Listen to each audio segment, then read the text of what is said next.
Hello guys, welcome to my new blog. અને હાલ complete થાક ઉતરી ગયો છે અને હું જઉં છું હાલ પપ્પાનું ટિફિન આપવા પેલા ઘરે, મોટા બાપાના ઘરે. હું રાત્રે એડિટિંગને બધું કરીને 2 વાગે કમ્પ્લીટ થઈ ગયું. હવે પપ્પાનું ટિફિન આપીને ઘરે જઈને જમી કરીશ, થોડી વાર સૂઈ જઈશ કેમ કે થોડો ઘણો હજી બી મને ઊંઘ આવે છે ખતરનાક. એન્ડ એક બીજી ચેનલ ચાલુ કરું છું, આજે સાંજ સુધીમાં તમને મળી જશે. એટલે હવે ઘરે જઈને સૂઈ જઈશ. શેનું પેપર છે? આરો શેનું પેપર? ચિત્રનું? તને ચિત્ર આવડે છે? ક્યાં ચાલ્યો? હા ચો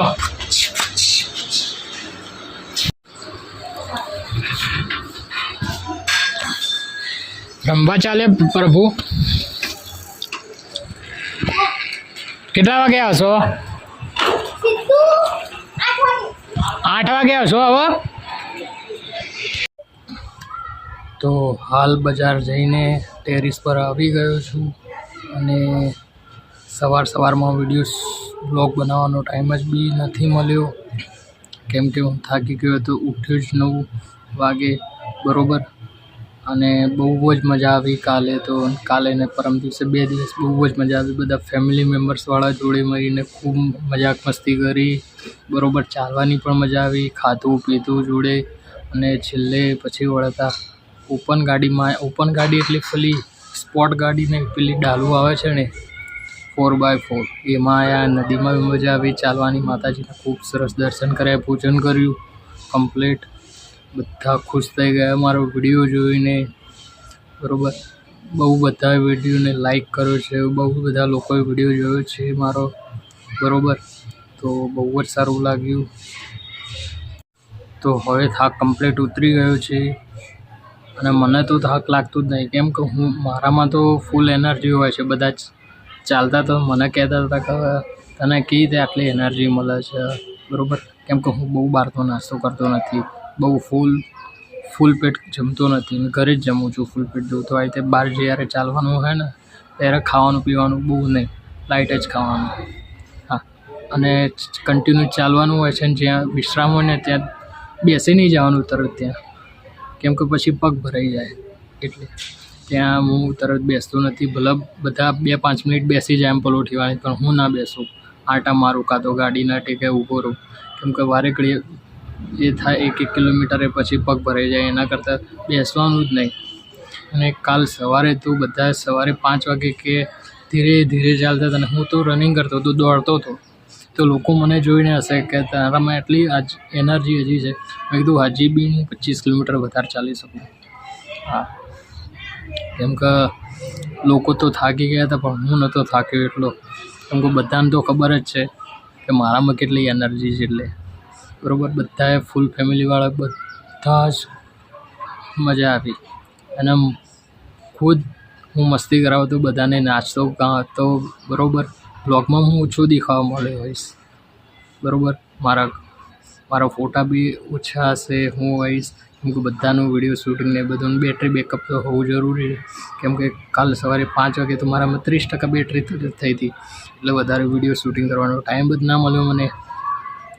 એટલે પાછો ઘરે આવીને તો 5 વાગ્યાનો સૂઈ ગયો તો હું. તો છેક ઉઠ્યો રાત્રે 9:30. ખાધું પીધું, બ્લોગ એડિટ કર્યો, કમ્પ્લીટ કર્યો. રાતના 2 વાગી ગયા હતા.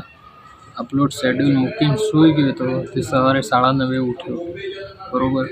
એન્ડ હવે એક નવી ચેનલ સ્ટાર્ટ કરવાની છે મારે, જે કાલથી સ્ટાર્ટ થઈ જશે બરાબર. નવી ચેનલ બનાવી દીધી છે મેં બરાબર. તમને લોકોને નીચે લિંક મળી જશે તો ત્યાં જઈને નીચે જઈને સબસ્ક્રાઈબ કરી લેજો. અને જલ્દી વિડીયોઝ પણ આવશે. અને એ channel only for technical reviews, YouTube પર શું હોય છે ટેકનિકલ જે વસ્તુ જે ટેકનિકલ રિલેટેડ હોય છે બરાબર, ટેકનોલોજીનું એ જ વિડીયો આવશે. એમાં બીજા કોઈ વિડીયો નહીં આવે. એ જ વિડીયો આવશે, એના સિવાય બીજા કોઈ વિડીયો આવશે નહીં. બ્લોગની ચેનલ આ રહી અને એ રહી ટેકનિકલ રિવ્યૂની. હવે હું 2 ચેનલ કરવાનું છું હેન્ડલ. એક જેનું નામ છે એ હું પછી કહીશ તમને લોકોને કેમ કે તમે ડાયરેક્ટ હવે લિંક ઓપન કરીને જોજો કે નામ શું રાખ્યું છે, ફોટો કયો રાખ્યો છે, બધું જ. એમાં ધીરે ધીરે હવે રોજ રેગ્યુલર વિડીયો બનાવી સામે આના ઉપર બી બનાવીશું રોજ ડેલી, બરાબર. તો બંને ચેનલને ફૂલ સપોર્ટ કરજો, બરાબર. ઓકે, બંને ચેનલને ફૂલ સપોર્ટ. અને હવે હું ટેરેસ પર આવ્યો છું તો થોડી વાર બેસીશ, બરાબર. હવે 7 વાગી ગયા છે તો હું નીચે જઉં છું, બરાબર. નીચે નહીં, થોડી વાર બજાર જઈશ પછી પાછો આવીશ. તો હમણાં મમ્મીને બજાર જઈને શાકભાજીને નવા બાટલાને બધું લાવવાનું હતું, લાવી દીધું. તો હવે નીચે જઉં છું થોડી વાર માટે, એટલે થોડી વાર માટે હવે નીચે જઈશ, કાલે જ ઉપર આવીશ, બરાબર. તો હવે નીચે જઈને થોડું બજાર જઈશ, થોડી વાર ફરવા, પછી પાછો ઘરે આવીને ખાઈ પીને બસ એસબી હિન્દુસ્તાની જોઈશ, ટીવી જોઈશ શાંતિથી. તો ખોલી તો ખબર પડશે ને.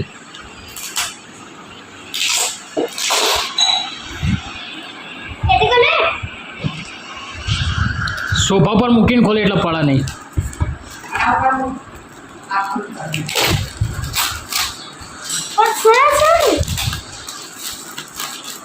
ભાઈ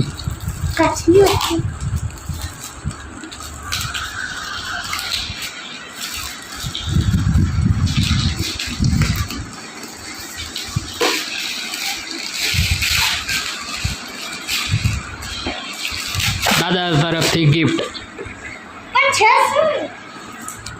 ખોલે તો ખબર પડશે ને.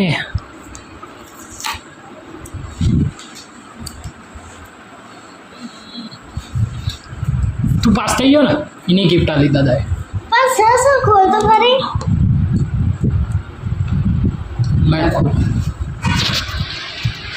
મોબાઈલ લાઈ. ક્યાંથી રહેતો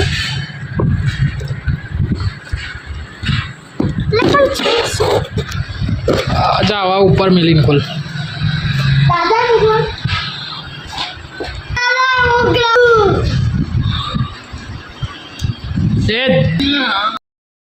સેટઅપ બેટઅપ કમ્પ્લીટ કરી નાખ્યું છે મેં, બરાબર. અને વિડીયો કાલથી મૂકવાનું સ્ટાર્ટ કરી દઈશ ધીરે ધીરે, બરાબર. અને એમાં વિડીયો આવશે ઓનલી ફોર હિન્દી. આ બ્લોગની ચેનલ છે તો આમાં ગુજરાતી આવશે અને એમાં આવશે હિન્દી જ આવશે, બરાબર. તો જોવાનું ના ચૂકતા. ટેકનિકલ અરે જોઈ લેજો ના નીચે નામ, બરાબર છે. નવી ચેનલનું હું કમ્પ્લીટ સેટઅપ કરી નાખું છું, એટલે કરી નાખ્યું છે. મારા નામ નથી કહેવું. સરપ્રાઈઝ જ રાખવાનું હોય જીવનમાં, બરાબર. તો આ ટેડી બિયર પાછળ કેવો બેઠો છે. તો આજથી વેકેશન ને તાર તો બરાબર હોય. આ મને વિતાડશે બહુ જ બાપા, બહુ જ વિતાડશે આ મને, બરાબર. બાકી લોકોને જે કહેવું હોય કે, બરાબર, લોકોને જે કહેવું હોય કે, પણ હું મારા વિડીયોઝ બનાવવાનું કન્ટિન્યુ રાખે. હું મારા ગ્રો માટે ગમે તેવા વિડીયો બનાવવા પડે ને, એટલે ફેમિલી સાથે જોવા પડે એવા. બાકી બીજા બધા કોઈ વિડીયો નહીં. હા, ગમે તેવા ફની ગમે તેવા બનાવવા પડે ને મારા ગ્રો માટે, મારી ખુદની ઓળખાણ માટે તો હું બનાવવા તૈયાર છું. ભલે લોકો હસે, મેળા મારે કે જે કરવું એ કરે, પણ મારે સક્સેસ જવું છે ને જવું છે ને જવું છે, બસ. શું કહેવું મારું બાબા, સાચી વાત કે ખોટી વાત? તો આપણા ઘરે થાર રોક્સ પડેલી હોવી જોઈએ અને ફોર્ચ્યુનર બ્લેક ગોળો. ફોર્ચ્યુનર તો પછી લાવીશું પહેલાં. ના, અને બીજી પહેલાં એક્ટિવા લાવીએ, બરાબર. એક્ટિવા લાવું છે ને પહેલાં, કાં તો ઘર બની પહેલાં, બરાબર. મસ્ત રામ પૈસા તો હો નકર નહીં. પૈસા તો આવશે જ. એટલો તો આપણને ભરોસો છે આપણા ઉપર. પૈસા તો આવશે જ આપણો. તો ચિંતા ના કર, બરાબર. અને છેલ્લા બ્લોગનો એન્ડ કરીએ છીએ તો આરુ બાબા શું કહેવાનું? चैनल को लाइक करो, शेयर करो, सब्सक्राइब करो और ज़्यादा से ज़्यादा कमेंट करो. हाँ, तो चलो मिलते हैं, बाय.